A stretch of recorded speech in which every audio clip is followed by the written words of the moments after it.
Hey guys, I wanted to give you some examples of stocks that have sold off because of concerns over slowing growth. Remember, you want to look for those companies that have easy year over year comparisons to beat because in the end, what drives the stock price is beating earnings and raising guidance, right? For the most part. So, for example, like Adobe, which is a great company, they have huge gross margins, close to 90%. Their cash flow is strong, but they're showing decelerating revenue growth for the first time going below 10%. They're guiding for 9% revenue growth. And even though, like I said, the fundamentals of the company are solid, the stock has sold off hard. Okay. Also, their cash flow has dropped from its peak as well. It's still solid, but like I said, anytime there's deceleration, it's a reason for investors to sell. Okay. Especially when stocks run up huge, like Adobe has been up big. We're talking over 100% in a short period of time over the last year or two. And so those are the companies, like I said, you want to watch out for because there's high expectations built in right to that stock price.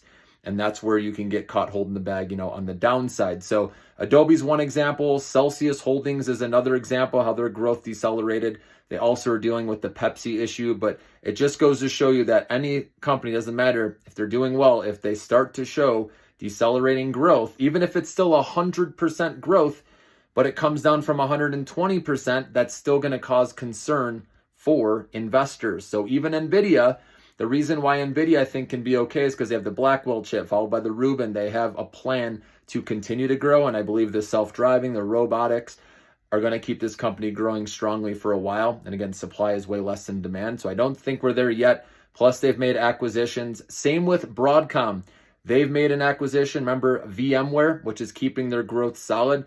This is why companies need to do acquisitions so they can continue to show that growth so their stock gets rewarded. And this is part of the reason Adobe actually is slowing down. Remember, they did have a deal to buy Figma back in the day, but it didn't go through. And they really needed that to continue their growth story. And now they're paying the price. So I would personally stay away from Adobe right now. Celsius Holdings is so beat up that it may be worth the risk reward right now because of, the interest rate sensitive stocks. The Russell 2000 should catch a lift with interest rate cuts. Obviously, we got 50 basis points today. So Celsius Holdings may bounce temporarily, but I would sell the RIP personally if you do get it. Okay. But anyways, the moral of the story here is, like I said, companies need to find ways to continue to grow. So acquisitions is one way. Okay. But the reason that's why I like Upstart, guys, is because they are just starting their turnaround story, which the CEO said on their last earnings report as well. They're on the path back, guys, okay? And that's huge. That's when you want to be in a stock for a while, is when they can beat easy year-over-year comparisons. That's what Upstart has in front of it, guys. And especially now getting 50 basis points of cuts versus only 25, that is going to help this business even more. So I am very excited to see where the stock price goes. You can have confidence holding this for at least 1 year. I would say 1 to 2 years.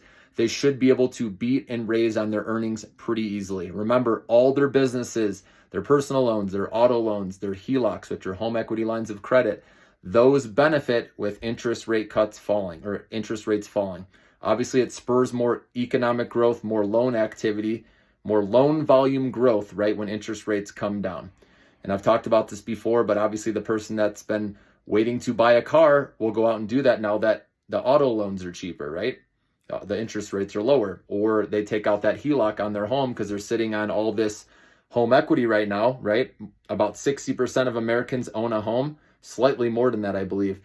And a lot of these homes are up over 100%. So guess what? If times get tough, if we do go into recession, they'll probably tap into that home equity so they can continue to spend. And who benefits from that? Upstart. So even in a recession, guys, Upstart is still going to do well because people have to take out more loans, right, to get through it. So just remember that, even though they'll do better if the consumer holds up all right and unemployment doesn't get out of control, Upstart will still outperform the majority of companies out there.